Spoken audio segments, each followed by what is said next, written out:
son más inadecuados. No hay diferencias, sin embargo, en sus logros, es decir, ni juegan más que los autistas de alto funcionamiento que no quieren relacionarse, tampoco tienen a veces más amigos si no se les trata y se les enseña, y son niños que en general también se frustran más porque quieren pero a veces no pueden.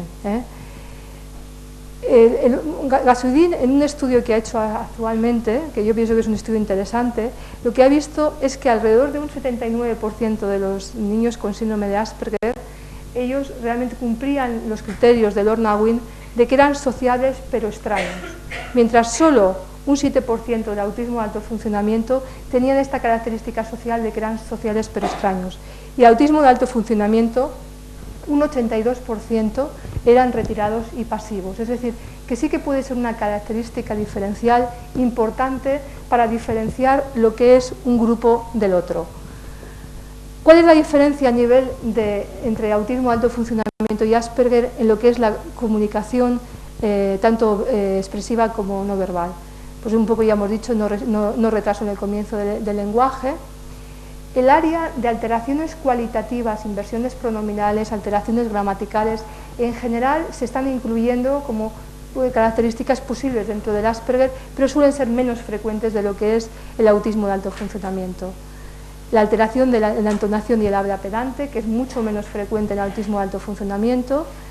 El habla tangencial, es decir, ellos hablan de una manera en que dan por entendido que tú sabes de lo que están hablando, y a veces te están hablando sin referencias a información importante, sin utilizar pronombres personales, de tal manera que a veces es muy difícil entender qué es lo que te están diciendo, y esto también es una característica realmente de su manera de hablar. La verbosidad, es decir, que hablan muchísimo de sus temas, y no había diferencias en rituales verbales, expresiones estereotipadas o preguntas inadecuadas. La característica fundamental de ellos eran que eran niños que utilizaban su lenguaje solo para sus necesidades, sus intereses, no de una manera social, no para preguntar, para interesarte por el otro, para hacer comentarios sociales sobre lo que les pasaba, es decir, que realmente su uso social era limitado. Y a nivel de la comprensión, que tenían una comprensión literal y que no entendían las ironías ni el doble sentido. Que esto es importante en la práctica clínica con ellos, es decir, si realmente en la primera consulta les empiezas a tomar el pelo y realmente no te entienden, automáticamente piensan que te estás riendo de ellos, es decir, que con ellos hay que tener un lenguaje concreto, simple y sobre todo hasta que ellos van cogiendo confianza contigo, que no tengan en ningún momento la sensación de que te estás riendo de ellos. Y el área de las conductas repetitivas, ya hemos dicho que lo típico son estos intereses que dominan su vida, y una de las características es que no lo aplican generalmente de manera social, es decir, pueden estar interesadísimos en aspectos ecológicos, pero lo hacen de una manera repetitiva porque les gusta, y realmente lo que les falta a veces es aplicarlo de manera social, pues para un beneficio social de sus conocimientos. Y a veces esto también te encuentras cuando a veces ellos son excelentes en ordenadores y cuando van a trabajar a veces les cuesta mucho aplicar de una manera práctica sus conocimientos, a no ser que a veces les enseñes y les vayas guiando de cómo hacerlo. La imaginación es más florida, aunque también tienen problemas de imaginación, juegan más, pero normalmente son reproducciones a veces que ven de vídeos, de sus videojuegos favoritos, y realmente siempre suele haber también una cualidad bastante estereotipada en este juego, que muchas veces los padres te dicen tienen muchísima imaginación, pero cuando preguntas sobre esta imaginación suele ser una imaginación repetitiva y estereotipada. Menos frecuente en el estudio de Anne Gilstree que hizo eran todos los intereses anormales, intereses en tuberías, en llantas, en señales de tráfico, más frecuentes en autismo. La vinculación a objetos o cosas que no son normalmente aquellos que te llevan una lata de Coca-Cola o que te llevan piezas de puzzle, es decir, que son cosas que realmente no es tan frecuente. Intereses sensoriales y manierismos, evidentemente los tienen, lo que pasa es que normalmente con la edad aprenden a controlarlos porque saben que no es adecuado, y por eso, dependiendo de la edad, también son menores que en autismo de alto funcionamiento. También encontró rituales o intolerancia al cambio que eran menores. Sin embargo, en el último estudio de Cuccaro no ha encontrado diferencias entre lo que es autismo de alto funcionamiento y Asperger en conductas repetitivas. Es decir, que realmente es un área que hay algunos estudios que demuestran que sí que pueden ser menos frecuentes, pero otros que no encuentran, y que él un poco cuestiona esta asociación con autolesiones, conductas estereotipadas, hipersensibilidades sensoriales en autismo de alto funcionamiento, y dice que incluso las autolesiones son tan frecuentes en Asperger como en autismo de alto funcionamiento. Es decir, que es un área que todavía tendremos que investigar más. Realmente las cifras epidemiológicas bailan mucho, es decir, se hablaba de 1 en 250. Lo que está claro es que todos los trastornos del espectro autista hay alrededor de 1 en 150, es decir, que son muy prevalentes, o muchísimo más prevalentes del 2 a 4 por 10.000 que pensábamos hace unos 30 años. En la clasificación, un poco los estudios que se han hecho en Estados Unidos, el autismo es alrededor de 1 en 500, Asperger en 1 en 1000, hemos hablado también de otros estudios que han demostrado 1 en 250, y el grupo más mayoritario son los trastornos generalizados de desarrollo no especificados, que son 1 en 300. Quizá hay autores que este grupo también lo clasifica dentro del Asperger, por eso las prevalencias en algunos estudios son mayores.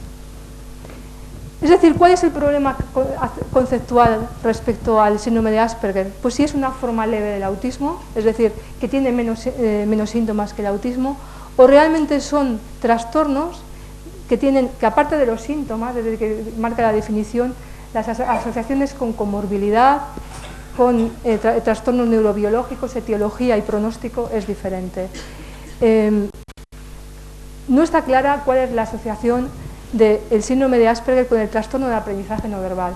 A ver, dentro del campo de la neurología, sobre todo, se diagnostica cada día más lo que es el trastorno del aprendizaje no verbal, que es un trastorno en que también tienen prácticamente todos los criterios del síndrome de Asperger, son niños con problemas de reciprocidad, problemas de comprensión verbal, intereses, pero lo que tienen es alteraciones visoespaciales importantes, es decir, incluso algunos tienen problemas de percepción visual. Yo personalmente pienso que están dentro del espectro autista, que quizá con una comorbilidad cognitiva, como pueden tener problemas atencionales, que son niños que tienen una comorbilidad con problemas más visoespaciales. Y por lo tanto estos niños, un poco lo hablábamos ayer, son niños que a veces no tienen el diagnóstico adecuado y a veces puede que no reciban todos los recursos que necesitan. Siguiente es el trastorno esquizoide de la personalidad, como decíamos anteriormente, que quizá era un grupo más heterogéneo. Quizá algunos detectaban las anormalidades más precoces que pueden ocurrir en esquizofrenia y quizá por eso tenían un 5% de estos niños desarrollaban esquizofrenia en la edad adulta. Y el trastorno semántico pragmático, que son niños que tienen alteraciones de baja respuesta social asociada con un problema de comprensión verbal. También en el estudio de Lynn Manhut y Michael Ratter lo que se vio a nivel prospectivo es que estos niños en la época adulta tenían problemas de socialización, es decir, que no era solo un problema de lenguaje, era un problema de lenguaje que también influía a nivel de lo que era la reciprocidad social, incluso cuando tenían una buena comprensión del lenguaje. Por lo tanto, también es un grupo que está parece dentro de lo que son los trastornos del espectro autista. ¿Es el síndrome de Asperger un trastorno diferente del autismo de alto funcionamiento? Si miramos los estudios que ha habido a nivel de estudio de cluster y functional analysis, realmente las características más importantes son el inicio precoz o tardío, autismo de alto funcionamiento, bajo funcionamiento, y realmente un poco los autores lo que van cada día más es en que igual hay que clasificarlos de acuerdo a severidad. Ridbo, que es uno de los que él propone, que es un trastorno más leve que el autismo, dice que sí que habría que mantener, aparte de clasificar los trastornos del espectro autista de una manera de más severo, moderado, leve, mantener las características de Asperger o aquellos que tienen características atípicas y aquellos que tienen características subclínicas, que tienen síntomas pero que no tienen una afectación a nivel funcional. Yo personalmente pienso que es una falacia pensar que el Asperger es un trastorno más leve que el autismo, porque aunque tengan menos síntomas, como veremos posteriormente, la comorbilidad es muchísimo mayor. Y la comorbilidad que tiene el síndrome de Asperger da una severidad que a veces es, yo pienso, desconocida incluso en trastornos psiquiátricos de adultos, por el grado de agresividad, el grado de psicopatología que pueden tener estos niños. Es decir, que no podemos hablar de severidad solo por síntomas del espectro autista, tenemos que hablar de todas las asociaciones comórbidas que estos niños pueden tener.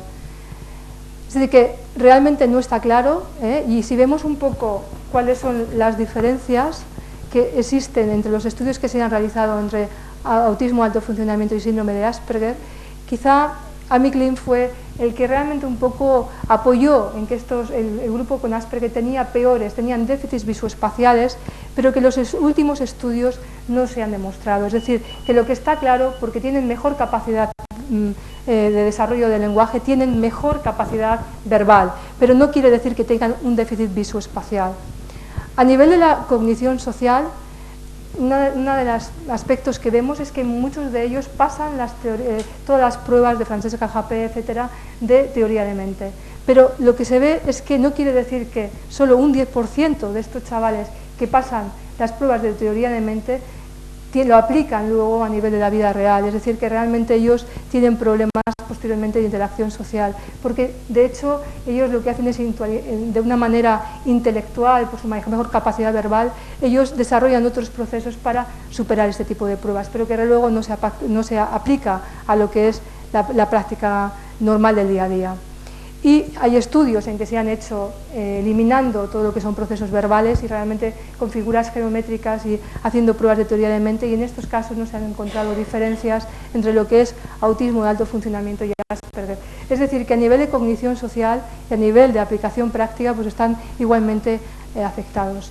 A nivel de función ejecutiva no voy a entrar mucho porque realmente hay poca información, y lo que pienso que es interesante es que sí que hay evidencia, alguna evidencia por lo menos, de que familiares de pacientes con Asperger tienen más trastornos dentro del espectro autista o realmente sintomatología dentro del espectro autista que el autismo de alto funcionamiento.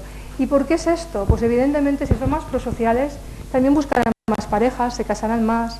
Y a veces pues también la similitud, igual si eres una persona que eres más retraída o que te gustan tus cosas, pues también buscarás gente más parecida, y quizá esto es algo relacionado con un mayor traspaso de genes. Sabemos que los padres de los niños autistas normalmente no están afectados de autismo y por lo tanto normalmente se casan menos aquellos que no tienen deseo de relación, y quizá esto es un factor relacionado con un mayor componente genético en este tipo de trastornos. Pienso que la comorbilidad es fundamental, es decir, hasta un 65% tienen ansiedad y depresión, y pienso que esto es lo que marca el pronóstico muchas veces en la adolescencia.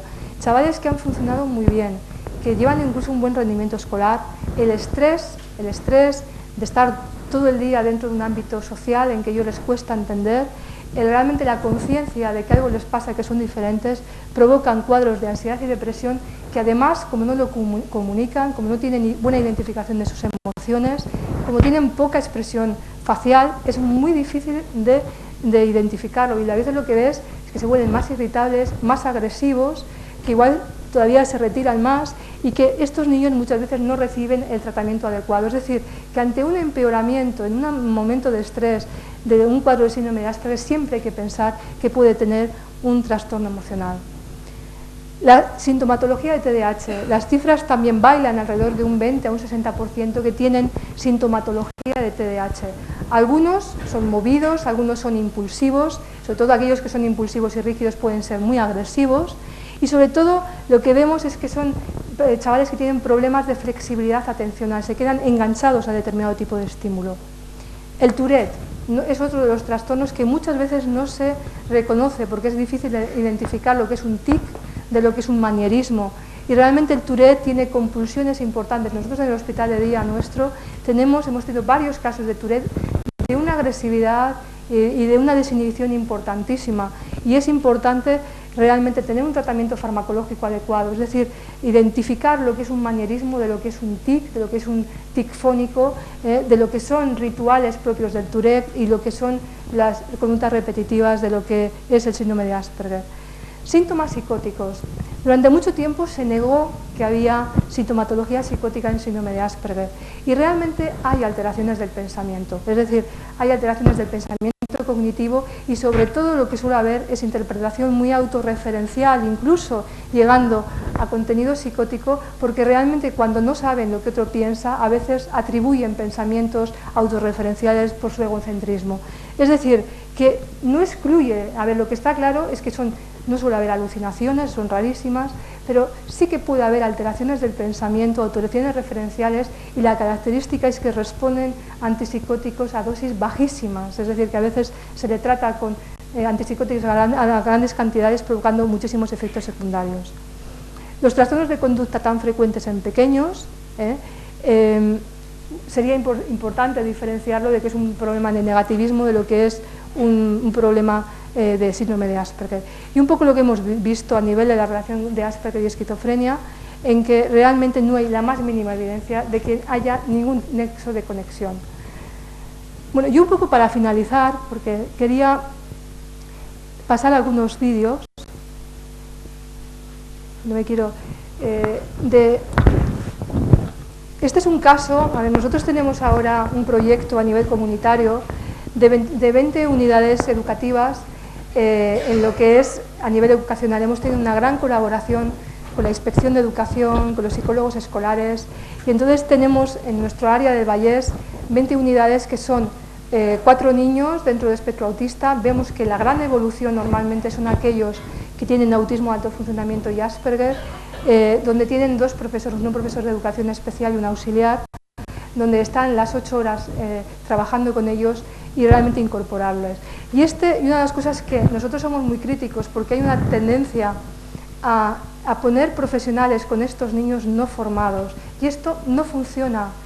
Son niños muy difíciles de manejar y necesitan que los profesionales sepan, tengan experiencia y estén formados. Y este es un caso de un niño que tiene un síndrome de Asperger dentro de lo que es la unidad educativa, y en estos momentos está solo la profesora del aula y está el auxiliar que no tiene experiencia. A ver, no se oye muy bien, ¿no?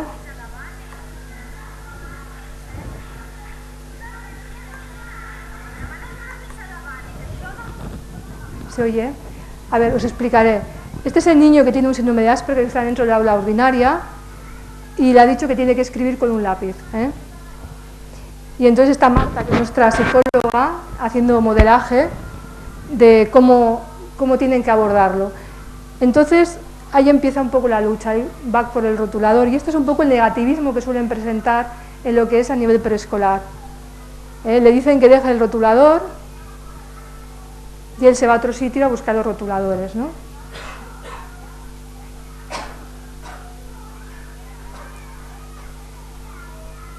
Entonces la profesora del aula ordinaria lucha con él ya se empieza a poner nervioso porque él quiere escribir con los rotuladores, no con el lápiz, se enfada, ¿eh?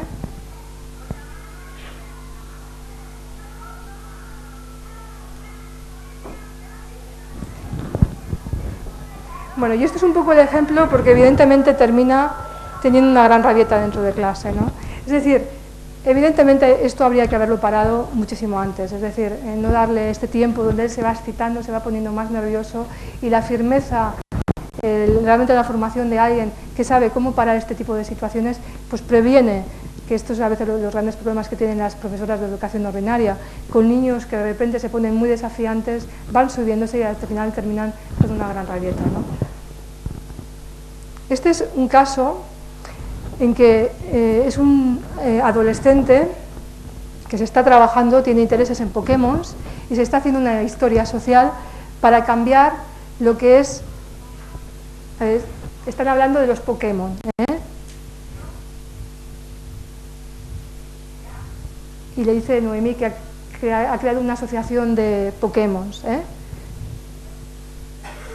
Él había probado, se había estado grabado, no había habido ningún problema. Y entonces el problema es que Noemí le está dando una variedad de lo que es su interés por Pokémon, y él se empieza a poner bastante nervioso. Es un chaval, bueno, se está mordiendo, como ves, la mano, y automáticamente no acepta, bueno, y de hecho se cargó la máquina de vídeo, ¿eh? Es decir, y esto es un poco el grupo de niños que son muy impulsivos y muy rígidos, es decir, ellos tienen su propio tren de pensamiento, y en el momento en que les estás frustrando, a veces genera una agresividad pues descomunal. Y este grupo, evidentemente, a nivel farmacológico hay que tratarlos, porque es importante controlar esta agresividad, tanto lo que es la impulsividad como lo que es la flexibilidad cognitiva. Este es el grupo de habilidades sociales que hacemos, y este es Xavi, que le ha tocado una pregunta que la sabe, ¿no? Y esto es un poco lo que hablamos a veces del activo pero inadecuado, es decir, que dentro de clase pues puede hacer esto mismo, ¿no?